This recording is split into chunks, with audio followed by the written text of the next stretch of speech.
Bien, vamos a ver, hacer un pequeño así y rápido repaso de lo que es signos vitales, cuáles son y qué es lo que nos van diciendo. ¿Cómo entendemos o qué conocen de los signos vitales? A ver, ¿me pueden nombrar?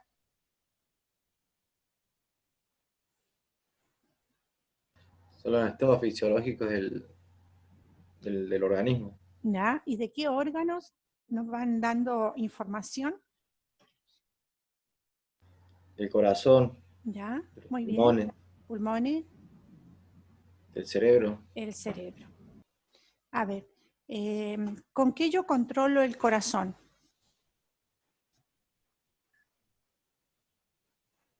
con el tensiómetro, ¿Seguro?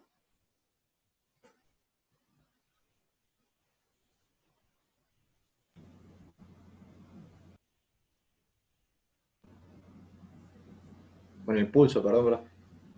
Bueno, vamos a empezar y lo vamos a ir viendo así para no estar adivinando, porque me parece que esto se vio muy por encima y después no lo tomamos. ¿Mm? Tenemos cuatro, los signos vitales, ya que nosotros ponemos la frecuencia respiratoria y la saturación en un signo vital. ¿Mm? Bueno, son cuatro: la frecuencia cardíaca, la frecuencia respiratoria, la temperatura y la tensión arterial. Cada uno de estos nos va dando información sobre el cerebro, el corazón, los pulmones. ¿Mm? Y esto nos van expresando de manera inmediata estos cambios funcionales que a veces podemos tener en nuestro organismo y nos dan información si están alterados de que algo está pasando. ¿Mm? La frecuencia cardíaca, su nombre lo dice, del corazón, frecuencia cardíaca, y se abrevia FC. La frecuencia respiratoria, FR, y saturación de oxígeno, cómo están trabajando nuestros pulmones. La temperatura, cómo está regulando nuestro cerebro, y la tensión arterial de nuestro sistema circulatorio. Los objetivos, bueno, es valorar al sujeto cuando hace ingreso al sistema de salud, o para hacer futuras comparaciones también basales, descubrir cuanto antes una anomalía, comunicar a los otros miembros del equipo de salud las observaciones, conocer también las interrelaciones con las actividades fisiológicas y su alteración que puede hacer, y utilizar esta información que nos da la medición como indicador de evolución del usuario. Entonces, por tanto, esto nos va a dar mucha información. Si ustedes miraron el video donde el colega Samuel explica, bueno, se darán cuenta que él hace reposar a la persona antes de tomar los signos vitales, de manera, por ejemplo, si llegó a la salita caminando, bueno, lo hacemos descansar 10 minutos al menos para que no estén alterados. Otro de los objetivos que es importante tener en cuenta es saber reconocer las alteraciones de los signos vitales que requieran una intervención inmediata, urgente, de parte del médico y de enfermería. Y también saber reconocer cuándo necesito controlar con mayor frecuencia estos signos vitales. Bueno, ¿cuándo lo realizamos? Aquí, cuando al ingreso, egreso del centro asistencial y todas las veces que el estado del paciente lo requiera para controlar sus cambios. Antes de realizar un procedimiento de diagnóstico, de un tratamiento invasivo y un pre o postquirúrgico, y después de la administración de algunos fármacos, ¿no?, que alteran los signos vitales. Los elementos que vamos a utilizar, bueno, como siempre, esta bandeja contenedora, el tensiómetro, el estetoscopio, el termómetro, el reloj cronómetro, el saturómetro, bueno, torunda de algodón o gasas embebidas en alcohol al 70%, el alcohol gel y la hoja de registro. Cada una de estas cosas yo me las preparo cuando voy a la unidad del paciente para controlarlo, o en la sala donde él esté. El procedimiento, siempre empezamos todo procedimiento con el lavado de manos social. Acuérdense que Acá en la bandeja tenemos el alcohol gel, que es para hacer este lavado de mano por fricción, que lo vamos a hacer en la unidad del paciente. Entonces, esto nos va a ayudar para lavarnos las manos y en el momento, cuando llegamos a la unidad. Bueno, desinfectar con alcohol cada elemento que yo voy a utilizar y lo pongo en la bandeja, ¿no? Llevar la unidad, o sea, llevar la bandeja a la unidad del paciente y siempre explicar, ¿ya?, lo que yo voy a hacer, el procedimiento y el motivo por el cual lo realizo. Porque a veces llegamos, agarramos al paciente y no explicamos qué estamos haciendo. Esto es muy importante y sobre todo que el paciente sea participativo de lo que estoy haciendo. Siempre, cada vez que hago un procedimiento, bueno, el registrar. El procedimiento, en duda, cuando a veces no estamos seguros de lo que escuchamos, se vuelve a controlar o se pide a un colega que lo haga por nosotros, de manera que de estar seguro de lo que estamos controlando o lo que estamos sintiendo. También acuérdense que se realiza en estado de reposo. Si la persona deambuló, debo hacerla reposar. ¿Ya? Tener en cuenta que los signos vitales no son aislados y se deben considerar un conjunto teniendo en cuenta las características de cada persona. A lo mejor, si la persona es hipertensa, bueno, ya voy a encontrar una presión alta, por eso teniendo alguna referencia puedo ver si hay variación o no. Vamos a iniciar con la frecuencia cardíaca, que acá nos da la definición. Esto es importante que la tengan presente para saber identificar si en una pregunta, por ejemplo, ¿qué significa esta frecuencia cardíaca? Bueno, es la cantidad de latidos que ocurren en un minuto, ¿ya? Es la onda pulsátil que representa el latido cardíaco. Cantidad de sangre que entra en las arterias con cada contracción ventricular y la adaptación de las arterias, o sea, la capacidad de contraerse y de dilatarse. El pulso periférico puede palparse en cualquier zona donde haya una arteria superficial. Nosotros vemos que lo hacemos en la radial, lo hacemos en la humeral, en la femoral, en la popltea, en la vena podal, o sea, en el pulso pedio. Y los factores que pueden influir. Primero, la frecuencia normal en un adulto es de 60 a 100. Esto ténganlo en cuenta para saber, porque si no sabemos los parámetros, poco podemos ver si está alterado o no.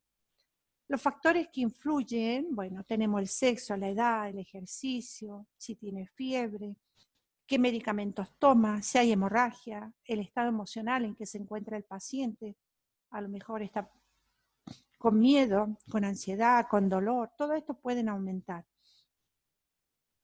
Las características que tiene la frecuencia cardíaca nos podemos recordar con teniendo en cuenta esta mnemotecnia de Fritas, ¿ya?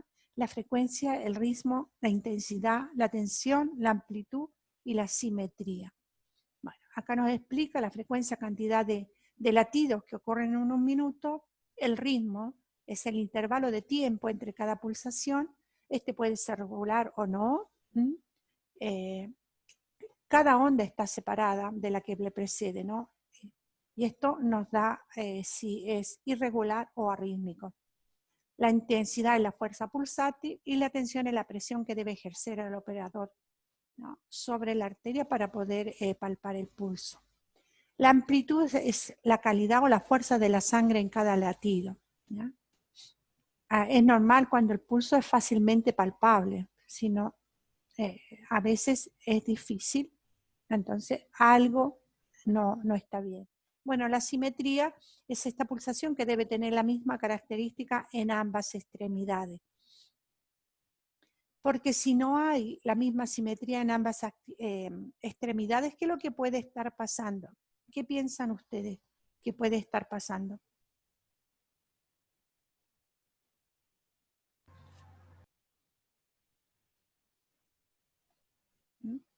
¿No se les ocurre nada? ¿Puede explicar de nuevo, profe? Les pregunté que si, por ejemplo, el pulso que estoy sintiendo no es el mismo y no tiene las mismas características, ¿no? Por ejemplo, la simetría no es igual en ambas extremidades, ¿qué es lo que puede ser que esté pasando en ese paciente? ¿Qué podemos pensar que pueda tener?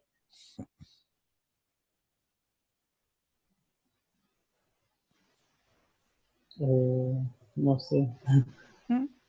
Miren, si yo estoy tomando el pulso femoral que está en la parte de la ingle, lo tomo al lado izquierdo, lo tomo al lado derecho y siento que son muy distintos.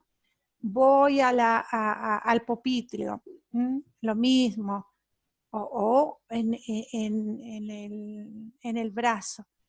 Puede ser que tengamos alguna cosa que esté entorpeciendo la circulación, ¿ya? Puede ser que esté tapada esa arteria, o podemos pensar, no sé, digamos, que tenga el colesterol alto y hay un problema que no permite el flujo, ¿ya? del flujo sanguíneo. ¿Se dan cuenta? Hay cosas que nos dan un poco nos dan algunos signos de que algo no está funcionando bien. Entonces, si no hay simetría en esto, en el pulso, algo puede estar pasando.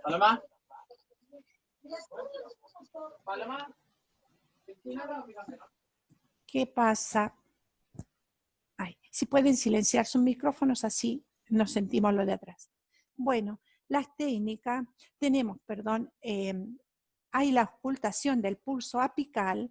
Acá está la figura, chicos, del pulso apical, que es lo que nosotros hacemos con el estetoscopio directamente en el tórax del paciente y vamos a escuchar su corazón. Y miren, acá en la figura está más o menos en el quinto y sexto costilla, vamos a encontrar el pulso apical. Aquí nosotros ocultando y mirando el reloj, vamos a contar cuántas pulsaciones tiene en un minuto. Y aquí, para eso, necesitamos el reloj. No va de adorno el reloj en la bandejita.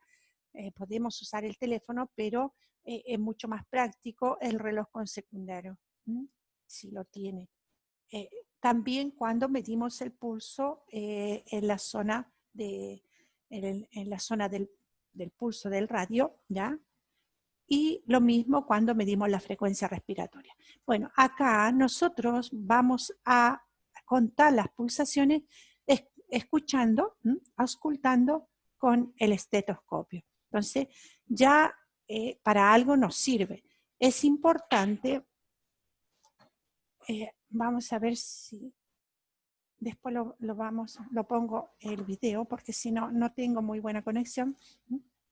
Vamos a ir mirando para poder que ustedes vayan usando. Por eso les pedía si tienen su equipo ya para que lo vayan usando. Bueno, este es el pulso apical. Después tenemos los pulsos periféricos. Este pulso apical es un pulso central, ¿ya? Después tenemos los pulsos periféricos, que generalmente son los que nosotros vamos tomando.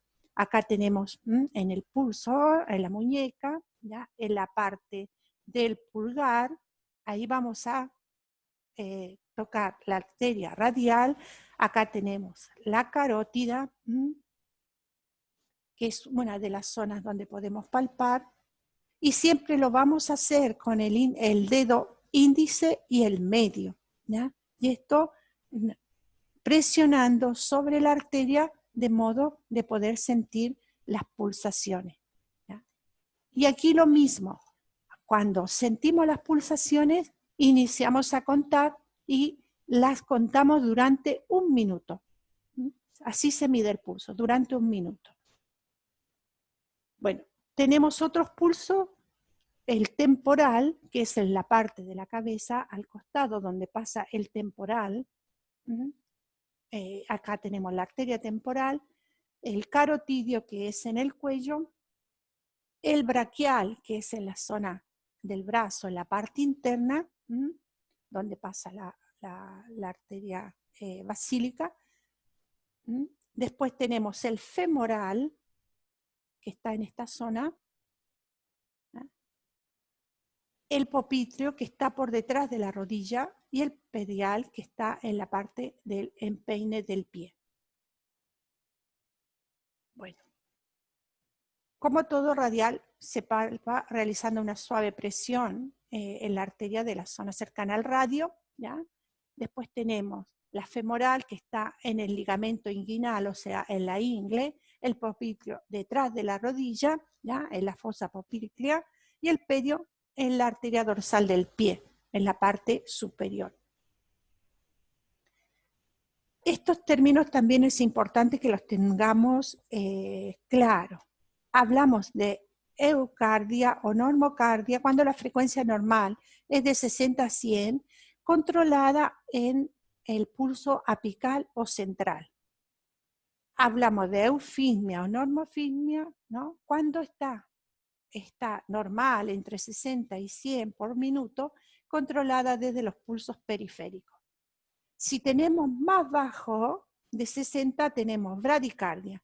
Si tenemos en la parte, en el pulso central o apical. Y bradisfismia, si es en los pulsos periféricos. Taquicardia, si es en el pulso apical, o taquisfismia controlada en los pulsos periféricos. ¿Hasta ahí vamos claro? Sí, profe. ¿Sí? Bien. Bueno, después tenemos la frecuencia respiratoria. Aquí también la definición es la cantidad de ciclos respiratorios que se producen en un minuto, comprende la fase de inspiración y expiración, y lo normal va de 12 a 20 respiraciones por minuto.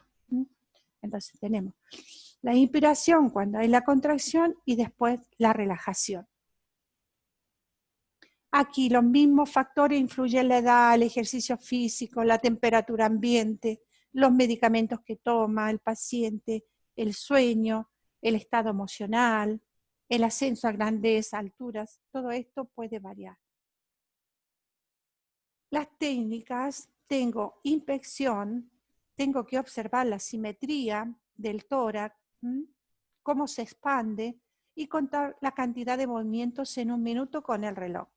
La puedo hacer auscultando en la base del pulmón y voy midiendo durante un minuto cuántas inspiraciones hizo el paciente, cuántos ciclos.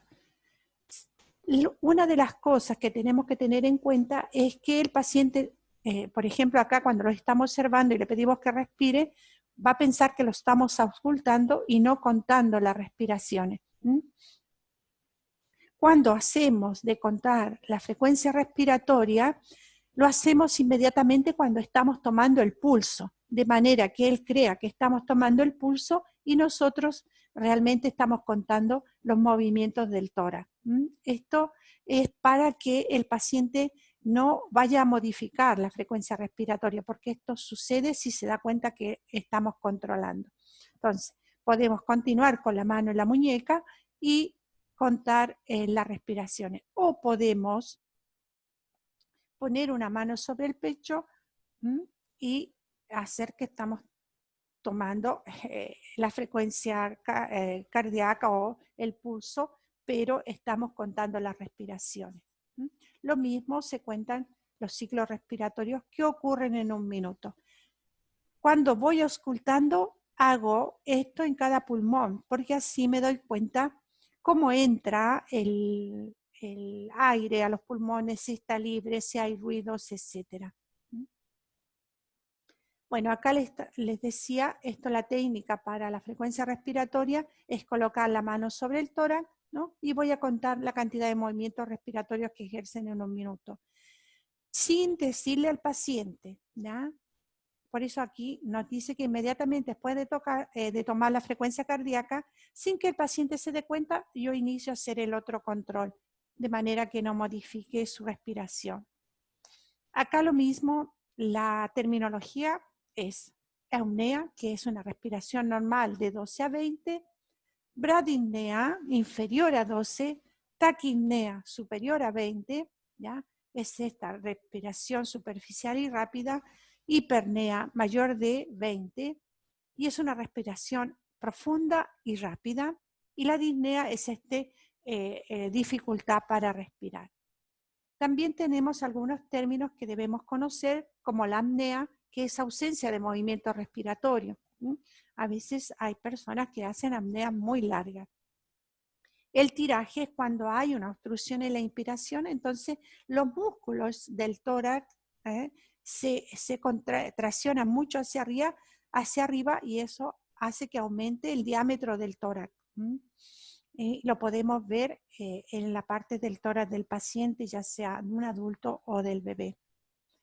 La respiración de Kussmaul es rápida, es mayor de 20, es profunda, es suspirante y sin pausas. Esto es bueno que lo conozcan para ir reconociendo los distintos tipos de respiración. La respiración de Check-Stockett es hipernea, ¿no? Y se combina con intervalos de apnea. Y la respiración de Biot, esta es de extrema irregularidad en la frecuencia, en el ritmo, la profundidad de las respiraciones. Esto un poco hay que estudiarlo así, fijarlo para ir recordarse de los términos. Bueno, la saturación de oxígeno, esto también lo medimos. Ahora tenemos la posibilidad, se usa mucho el saturómetro portátil, ¿no? Y casi en todas las instituciones hay. Y personalmente, casi todos los enfermeros tienen su saturómetro y es uno de los instrumentos que también va en el equipo de bolsillo. Bueno, es la cantidad de oxígeno disponible en el torrente sanguíneo y esto se expresa en porcentajes. Esta también se puede ver alterada por otros signos, ¿no? Siendo indicadores también de problemas de hipoxia, ¿ya? Los glóbulos contienen la hemoglobina, que es la que transporta las moléculas, ¿no? Hasta 4 moléculas de oxígeno, que son saturadas de oxígeno. Entonces, en una persona sana, esto va de 95 a un 100%. Si nosotros le ponemos el saturómetro, si es sana y el ambiente está airado y todo lo demás, tendría que tener entre estos valores. Aquí hay algunas imágenes, ¿no? De los sitios anatómicos en que ponemos el saturómetro. Se pueden poner en los dedos de las manos, en los dedos de los pies, al neonato generalmente, y en los lóbulos de la oreja. ¿Ah? Hay distintos tipos de saturómetro, como ven acá, el pie del bebé, y este otro que es en el dedo, y el otro que conocemos generalmente, que cuando calculamos así a un paciente que ingresa, o el que tiene la máquina, o el que usamos de bolsillo. Acá en la parte superior nos indica la cantidad de oxígeno y las pulsaciones. Y lo que tiene esto es que siempre tenemos que estar atentos para que, por ejemplo, no nos dé falsos valores con, por ejemplo, las baterías estén descargadas, etc. O también, a veces cuando las uñas están pintadas, no nos va a dar una buena lectura. El procedimiento es encender el saturómetro, ¿ya? Y colocarlo en el lugar que hemos seleccionado. Esto siempre ya lo hemos desinfectado, etc.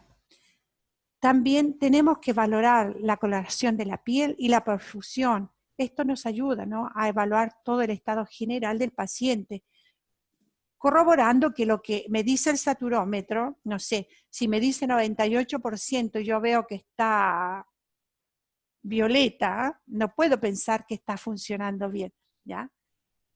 Quiere decir que a lo mejor le está faltando oxígeno. Bueno, siempre que lo use, lo debo desinfectar y debo registrar. Esto, para los recién nacidos, los valores dependen de la edad gestacional, así que está entre el 88 y el 92%, a más semanas va a tener un poco más alto. Bueno, los factores que incluyen el sensor colocado incorrectamente, una baja perfusión, una vasoconstricción, anémicos extremos, que la persona esté pasando una anemia extrema, la pigmentación de las uñas, o sea, si las tenemos pintadas, y si hay una intoxicación por monóxido de carbono por fumadores o uso de anestésicos. ¿Preguntas hasta acá? No, profe. ¿Ah? Bueno. No. ¿No? Bien, seguimos. La temperatura es el equilibrio entre la producción de calor del cuerpo, lo llamamos termogénesis, y su pérdida es termólisis. El centro termorregulador se encuentra en el hipotálamo. Entonces, por eso decimos que acá estamos evaluando la función del cerebro. Los mecanismos de regulación. Saben que cuando tenemos fiebre o cuando tenemos calor, ¿qué es lo que hacemos? Empezamos a transpirar, hay sudoración, y esto nos hace perder el calor, ¿no? También la vasodilatación, la hiperventilación, etc. Y cuando tenemos temperatura por debajo del nivel normal, lo que tenemos son escalofríos, o sea, estas contracciones espasmódicas que nos producen escalofríos. La temperatura normal va de 36 a 37 grados. Los termómetros, tenemos este tipo de termómetros que generalmente todavía existen, es lo que tenemos en casa. Lo que hay que tener mucho cuidado es con el mercurio, que no se vaya a romper, porque es muy peligroso. Después tenemos los digitales, este también, que es común tenerlo en casa, el de oído, el de escaneo infrarrojo, etc. Tenemos el tiempo que demoran a esperar. Ahora nosotros, cuando salimos, vamos al supermercado, vamos al banco, donde vamos, nos están midiendo la temperatura. Y a veces con esto de infrarrojo nos ponen en la piel, en el cuello, etcétera, o en la frente, y a cierta distancia. Bueno, los sitios anatómicos en que nosotros usamos es la axila, la boca, el oído, la frente y el recto. Y hay un pequeño, una pequeña variación entre cada una de estas. Bueno, aquí en la axila el digital, en la boca también el galistano, que es el de mercurio o el digital, el oído, bueno, el digital infrarrojo, en la frente es el termómetro digital electrónico y en el resto se usa el de mercurio o el digital. En la boca lo que hacemos es ponerlo debajo de la lengua. O sea, le pedimos al paciente que levante la lengua y le metemos debajo de la lengua y ahí tendríamos que medir la temperatura. Siempre hay casi una diferencia entre la axila y lo de la boca y el resto lo mismo, 1 grado. Bueno, influyen los factores que influyen, la edad, el ejercicio, las hormonas, el estrés, el medio ambiente. Procedimiento, bueno, siempre es desinfectar. Si es el de mercurio, debo agitarlo con firmeza para que baje, o sea, descienda de los 35 grados, ¿ya? Y poner el termómetro en el sitio que voy a controlar y le explico a la persona. Si es oral, si es axilar, depende de lo que voy a usar. Luego, retiro, desinfecto y registro. Bueno, también acá los bebés van a tener un poco de variación con los valores nuestros.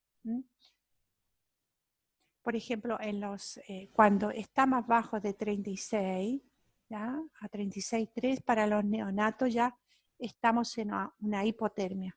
Por esto es importante estar atentos con la temperatura para ellos, porque les puede producir un grave daño.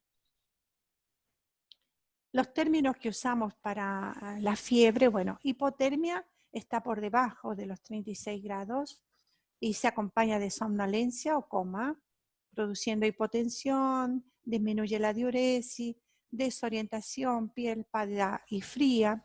Subfebril o febrícola son los valores de 37 a 37,9. La fiebre o hipertermia está entre 38 y 41,9, ¿ya?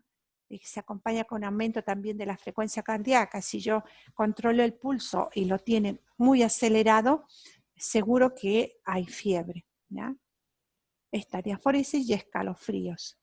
Y también la pirexia, bueno, los valores de 42 y más, a eso llamamos pirexia.